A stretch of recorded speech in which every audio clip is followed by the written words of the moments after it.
Good evening, everybody. It's Tammi live on Facebook from the WRAC. I'm a dietitian and here to answer some questions for you. Today's topic is healthy choices beyond fresh. So apparently we had a few comments about how we can stock up with healthy foods if, hi Jennifer, if you're not going to the store as often. So we're going to talk about that tonight.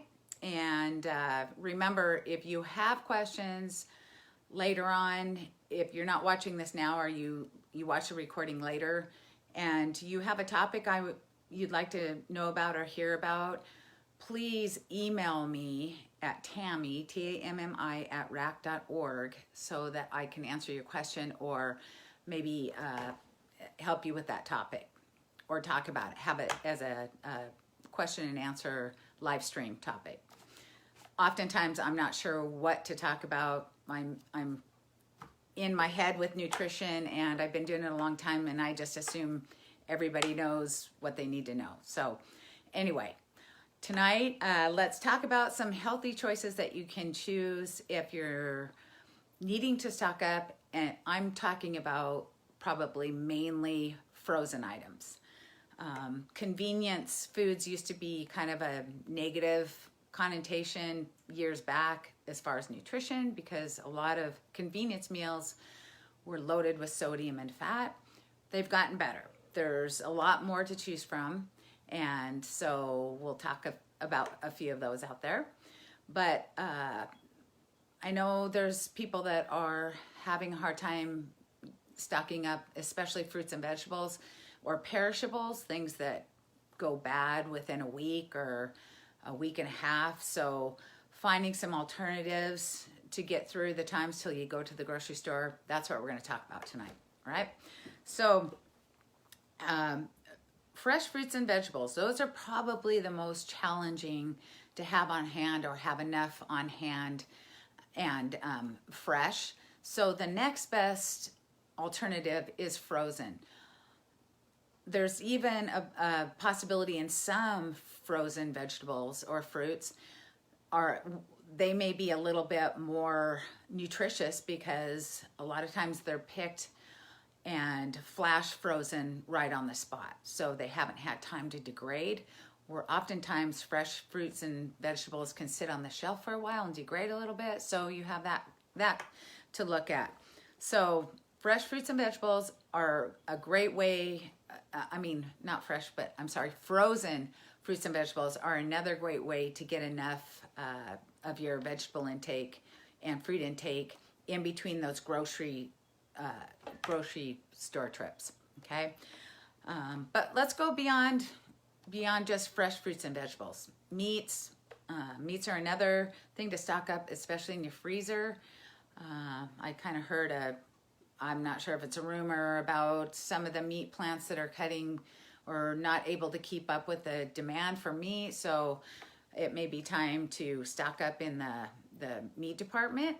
But again, that could be just rumor. But then also there's plant-based meats as well. So that's another alternative. So frozen fruits and vegetables, frozen meats are all nice alternatives to have or frozen to have on hand in between those shopping trips. Okay, but let's go a little bit further than that. Let's talk about convenience foods. What are some healthy choices for convenient foods? Especially, I know there's a few people that there's only 1 to 2 in the household, so they don't like to stock up too much, or they don't cook for a large family. So you could probably get away with some of those healthier choice meals, such as, there's healthy choice, there's lean cuisine, there's a number of others that I'll discuss, but those are some options for people that need small meals. What about families? So you want to get some convenience meals for your families. There's a few of them out there.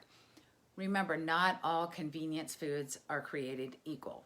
A lot of frozen convenience foods are loaded with sodium and fat and sugar. So it's time to start reading some labels. Another thing to remember about the labels is oftentimes it'll give you a reading for one serving. And let's say you have a smaller item, you think it just looks like one serving for one person. That could have 3 servings in it. So make sure you look at the serving size and that label to see exactly how much you're getting. Because let's say it's 150 calories and you think that it's only 1 serving, but it actually is 3 servings, you know, that's 450 calories that you may not have thought that was in there. So reading those labels are gonna be important as far as finding the healthier choices out there, okay? So also the sodium, fat, so some things to look for. So I pulled up some information, and just so you know, I had to do a little bit of research on this because I know there's some healthy choices out there. I kind of take it for granted. I can look at a label and know what I'm looking for and what's healthy, but that's not going to help if, I mean, that I can't help you. I can't be in the store with you. So here's some things to keep in mind when you're looking at a label. As far as what's really important is when you look at the ingredients on a label on any frozen meals or meals in general, ideally it should list what has the most in as the first ingredient. So let's say, for instance, you're buying a brown rice mixture. If the first ingredient on there is vegetable oil, and then maybe the brown rice, and then other additives, you're probably going to be getting a lot of fat in that product. So you want whatever food you're eating to have that list first, or whole grains, or whatever that product is, make sure that's listed first. If there's things in that label that you cannot, things in that label that you can't pronounce or understand or even have read them or have seen them, it's probably a preservative or something that's not as healthy for you. So if you don't recognize it, don't eat it. All right. So look at what is listed first on that label to get the product that you're actually searching for. Another is check sodium. Most frozen entrees, they're 600 milligrams or more. That's quite a bit in a frozen product. Look for like 300 to 400 milligrams in a serving. So if there's more than 1 serving in there, then it's gonna, double or triple that amount. So remember that. How much sodium should we have in a day? It kind of depends on how active you are. And, if you have a high blood pressure, your doctor may want to keep it lower. So about 2,300 milligrams is what the American Heart Association recommends. And so keeping it around there, it's going to be safer for your body. Your body's going to handle that sodium a lot better. I can tell you right now, our food chain and the amount of fast food restaurants and restaurants we have, our sodium levels are astronomical, and there's a lot of complications from that, and people are having a lot higher blood pressures. So keep that in mind. We're looking at that sodium. Yes, sodium can be safe, but too much of it is gonna, make some problems in your body. So 2,300 milligrams in a day is kind of safe. So, all right. So let's see. Also, bonus points. If your meal has at least 4 grams of fiber in it, in that convenience meal, the better. If you're just doing like a frozen meat and then you're putting other things with it later, then you might be getting fiber from, fruit or vegetable that you put on the side, or a whole grain product. So if it's meat's not going to have fiber. It's whatever's added with it. alongside. So I'm talking about a meal in general. All right, so 4 grams of fiber in that meal would be awesome. A plant-based protein, a plant-based meat, I should say. 4 grams of protein and fiber would be awesome. Plant-based proteins sometimes are a little bit lower in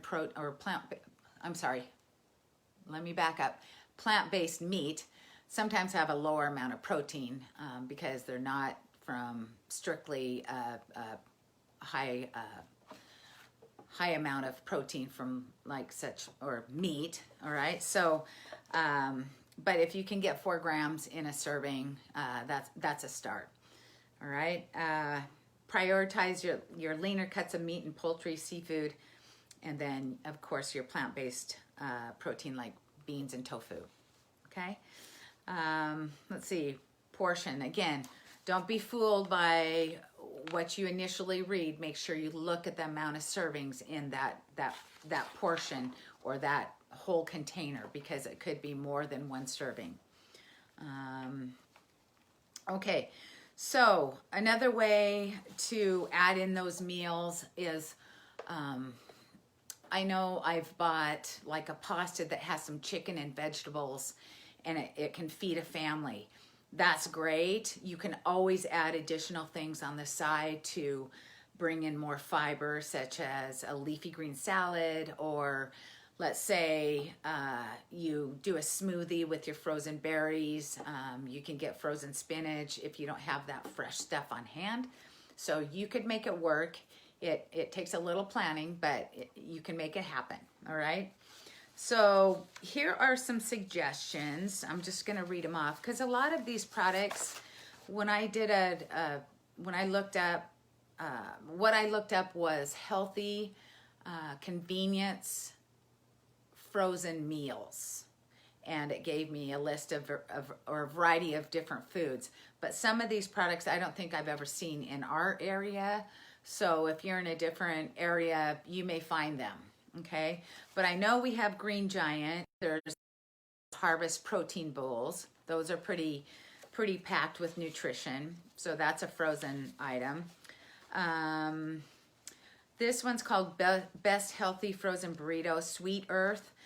I'm not sure we have those brands, but I haven't actually looked for them. But look for burritos that have chicken, no cheese, if possible, but chicken and bean is a good, can be a good healthy burrito. Again, look at that label, kind of see how much fat's in them. You know, a kind of general rule of thumb is 3 grams of fat per 100 calories. That will keep it under 30% calories from fat. That's just kind of a quick way to see how high in fat it is.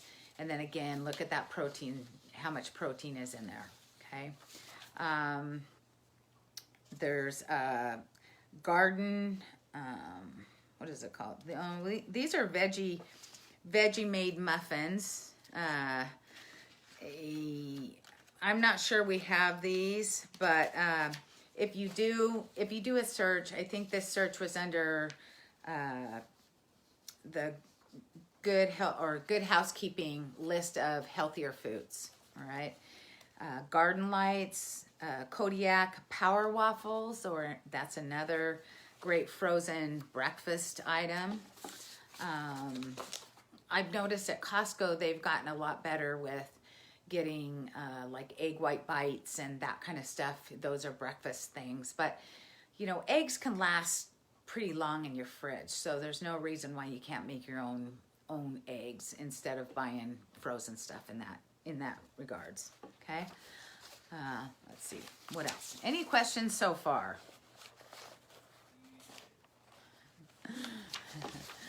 Another thing that my kids love is they like pizza. So pizza's a big one to find that's somewhat healthy. But if you go with a thin crust, kind of go with the chicken, there's a, what is it? California barbecued chicken that is an alternative. So that can be a good choice out there in the frozen section, okay? Or again, you could make up your own your own pizzas by, you know, doing your own thin crust and little marinara sauce, some light cheese, and whatever, you know, lean meats you want to throw on there. Okay. Quinoa bowls. Kashi has some foods out there as well. Healthy choice. They have a brand called Simply. That's another good alternative for healthy meals that are frozen. And then, you know, Asian food, that's a really good choice, especially the chicken Asian foods. They tend to be lower in fat, so look for those as well. But the problem with Asian or like Thai foods, sometimes they have a lot of sodium, so be wary of that. Again, you're looking for under, you know, like between 350 to 400, under 500 milligrams of sodium per serving. Okay. Okay, what else? All right, keep it safe. If you have frozen foods, make sure you thaw them according to the package. Don't let your meat just sit out on the counter in the sun. That's a good way to breed some bacteria. So keep your food safe when you're thawing it. A lot of times you can just take those frozen items and put them either right on the grill or right in the microwave or right in the oven. So you might not even have to thaw them. Hi, Nell. Okay. Anybody else? Any questions out there for me?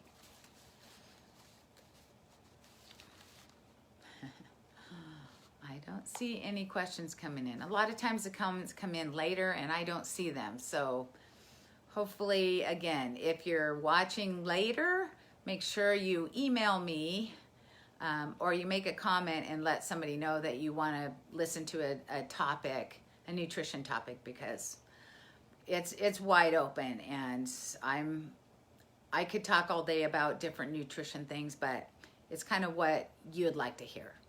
All right. Okay. Well, good luck searching for some, you know, frozen alternatives if that is gonna keep you going in between those grocery store shopping excursions. I know it's gotten a little crazy out there, and you know, just make sure you wear those masks when you go to the store. And okay, take care, and we'll see you next time.